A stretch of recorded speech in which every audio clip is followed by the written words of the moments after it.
അയോധ്യയിൽ രാമക്ഷേത്രം ഉയരുന്നതിന് പിന്നാലെ രാമകഥ പറയുന്ന വലിയൊരു മെഴുക് മ്യൂസിയം കൂടി അയോധ്യയിൽ ഉണ്ടാവുകയാണ്.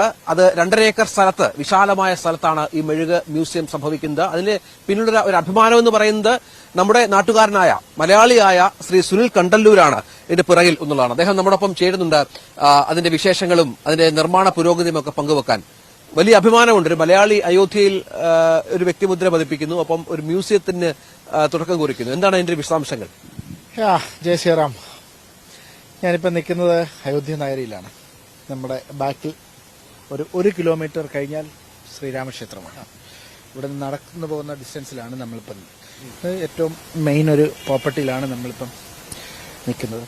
ആക്ച്വലി ഇതൊരു എന്റെ അഭിമാന പ്രോജക്റ്റാണ്, എന്റെ ഡ്രീം പ്രോജക്റ്റ്. ഒരുപാട് മ്യൂസിയം ചെയ്ത് പ്രശസ്തനാണ് പല സ്ഥലങ്ങളിലും. 3 മ്യൂസിയങ്ങളുണ്ട്. ട്രിവാൻഡ്രത്ത് ഉണ്ട്, പത്മനാഭസ്വാമി ക്ഷേത്രത്തിന്റെ തെക്കേനാടിലെ നമുക്ക് മ്യൂസിയം ഉണ്ട്. പിന്നെ അതിനുശേഷം മഹാരാഷ്ട്രയിലെ ലോണാവല എന്ന സ്ഥലത്തിൽ അവിടെയാണ് നമുക്ക് മെയിൻ മ്യൂസിയം ഉള്ളത്. 100ഓളം വാക്സ് മോഡലുണ്ട്, വലിയ മ്യൂസിയമാണ്. പിന്നെ നിയർ ഗോവയിൽ 3 മ്യൂസിയങ്ങളും. പിന്നെ ഇതിപ്പോൾ ഒരു ഡ്രീം പ്രോജക്റ്റാണ്, കാരണം ഒരു വേൾഡ് അട്രാക്ഷൻ ആകാൻ പോകുന്ന ഒരു സെന്ററിലാണ് നിൽക്കുന്നത്. ആക്ച്വലി ഇത് UP ഗവൺമെന്റിന്റെ ഒരു ടെൻഡറായിരുന്നു. വാക്സ് മ്യൂസിയം, രാമകഥ പറയുന്ന രാമായണ വാക്സ് മ്യൂസിയം ഇങ്ങോട്ട് വന്നൊരു പ്രപ്പോസലാണല്ലേ? ഇങ്ങോട്ട് വന്ന പ്രപ്പോസലാണ്.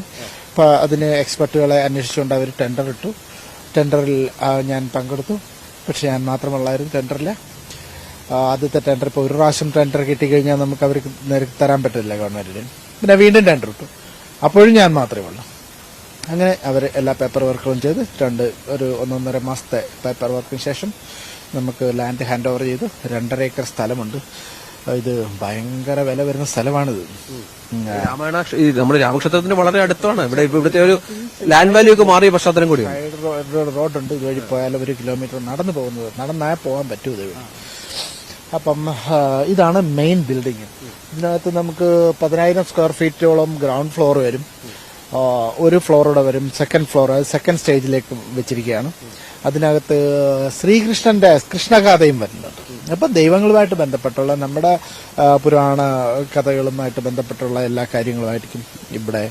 രാമായണ കഥ മുഴുവൻ പറയുന്ന ഒരു മ്യൂസിയമാണ് ഉദ്ദേശിക്കുന്നത്. രാമകഥ മുഴുവനും പറയാൻ നമുക്ക് പറ്റില്ല. രാമന്റെ കഥയിലെ രാമായണം നമ്മൾക്ക് എല്ലാവർക്കും അറിയാവുന്നതിലെ മെയിൻ സീക്വൻസ്, അപ്പം രാമന്റെ കുട്ടിക്കാലം കുറച്ച് കാണിക്കാൻ പറ്റും. പിന്നെ രാമന്റെ എന്താ പറയുന്നത്, സീതാ സ്വയംവരം നല്ലൊരു സീനായിട്ട് കാണിക്കും. പിന്നെ അവർ വനവാസത്തിന് പോകുന്നതും യുദ്ധം നടക്കുന്നതും, ജടായും രാവണനുമായിട്ടുള്ള യുദ്ധം നടക്കുന്നതും, അവർ ശ്രീലങ്കയിൽ കടക്കാനുള്ള രാമസേതു പണിയുന്നതും, അങ്ങനെ കുറേ സംഭവങ്ങളൊക്കെ മ്യൂസിയത്തിൽ വരും. പിന്നെ ഇതിന്റെ അപ്പുറത്തെ പോർഷൻ എന്ന് പറയുന്നത് രാംജിക്ക് വനവാസ് എന്നും പറഞ്ഞൊരു വലിയൊരു വനം. അതായത് രാമനും സീതയും ലക്ഷ്മണനും കൂടെ വനവാസത്തിന് തുടങ്ങുന്ന ഒരു സമയം, വനത്തിലൊക്കെ എൻട്രി ചെയ്യുന്ന ഇതൊരു വലിയ 30,000 സ്ക്വയർ ഫീറ്റ് സ്ഥലത്തോളം നമുക്ക് ഒരു ഇൻഡോർ വനമാണ് നമ്മൾ ചെയ്യുന്നത്. എനിക്ക് തോന്നുന്നു ഇന്ത്യയിൽ അങ്ങനെ ഒരു പ്രോജക്റ്റ് ഇല്ല, ഒരു ഇൻഡോർ വനം. അപ്പൊ രാമനും സീതയും നടന്നു പോകുമ്പോൾ അവർക്ക് താമസിക്കാനുള്ള കുടിലുകളും നദികളും അരുവിയും വെള്ളച്ചാട്ടങ്ങളും എല്ലാം നമ്മൾക്ക് ഇതിനകത്ത് കാണിച്ചുകൊണ്ടിരാം. അങ്ങനെ ഒരു പ്രോജക്റ്റാണ് ഇവിടെ ഉദ്ദേശിക്കുന്നത്. അപ്പൊ ഒരു നല്ലൊരു പാക്കേജ് നമുക്കിവിടെ കൊടുക്കാൻ പറ്റും. എത്ര നാളുകൊണ്ട് നിർമ്മാണം പൂർത്തിയാകാൻ ഉദ്ദേശിക്കുന്നത്? മ്യൂസിയം ഏതാണ്ട് നമ്മൾ ഒരു 4 മാസത്തിനുള്ളിൽ മ്യൂസിയം സ്റ്റാർട്ട് ചെയ്യും. അടുത്ത പ്രോജക്റ്റാണ് ഇത് വലിയ പ്രോജക്റ്റാണ്. പിന്നെ അതിന്റെ കൂടെ തന്നെ മലയാളി എന്ന രീതിയിൽ നമുക്കൊരു നല്ല ഫുഡ് കൾച്ചറുണ്ട്. അത് നമുക്ക് എല്ലാവർക്കും ഇഷ്ടമാണ്. നോർത്ത് ഇന്ത്യൻസിനെല്ലാം കൂടുതൽ കാണാൻ വരിക ഒരു പക്ഷേ അല്ലല്ല, മലയാളികളല്ല, കൂടുതലും നോർത്ത് ഇന്ത്യൻസ് ആയിരിക്കും വരുന്നത്. കാരണം രാമഭക്തർ എന്ന് വെച്ചാൽ നമ്മളെക്കാൾ കൂടുതൽ അവരാണ് രാമഭക്തർ. ഏത് ഭക്തിയായാലും അവരാണ് ഭക്തർ. നമ്മളെല്ലാം അതിനകത്ത് പൊളിറ്റിക്സ് മിക്സ് ചെയ്താണ് നമുക്കെല്ലാം ഭക്തി ഉണ്ടാകുന്നത്. നമ്മുടെ ഭക്തി പൊളിറ്റിക്കൽ മിക്സ്ഡ് ആണ്. ഇവിടെ പൊളിറ്റിക്സ് അല്ല, ഇവിടെ ഭക്തിക്കകത്താണ് പിന്നെയാണ് പൊളിറ്റിക്സ് വരുന്നത്. അപ്പോൾ നമ്മുടെ അനുഭവമാണ്. അപ്പം നമ്മുടെ ഒരു ഫുഡ് കൾച്ചർ നമ്മളിവിടെ ഷോക്കേസ് ചെയ്യാൻ പ്ലാനുണ്ട്. സൗത്ത് ഇന്ത്യൻ ഫുഡ് ടേസ്റ്റി, കഞ്ഞി കപ്പ തൊട്ട് എല്ലാം ഉണ്ടാവും. ഒരു വലിയൊരു റെസ്റ്റോറൻറ്റ് ആ ഭയത്ത് വരും. പിന്നെ അത്യാവശ്യം വേറെ കുറെ നമുക്ക് അത്യാവശ്യം വരുന്നവർക്ക് നല്ല ഒരു താമസിക്കാനുള്ള ഒരു സൗകര്യം, ഒരു VIP ട്രീറ്റ്മെന്റിൽ നമ്മൾ ഇതെല്ലാം. അപ്പൊ ഇതിനുള്ള എല്ലാം പെർമിഷനും നമുക്ക് ഗവൺമെന്റ് തന്നിട്ടുണ്ട്. ഇതിന്റെ വലിയൊരു തുക മുടക്കുന്ന ഒരു സംവിധാനം അത് സർക്കാരാണോ അതിന്റെ ഒരു? ഇല്ല, സർക്കാർ ഇത് PPP പ്രോജക്റ്റ് ആണ്, പബ്ലിക് പ്രൈവറ്റ് പാർട്ണർഷിപ്പ്. അപ്പോൾ അവർ ലാൻഡ് തന്നിട്ടേ ഉള്ളൂ, ബാക്കിയെല്ലാം നമ്മൾ ചെയ്യണം.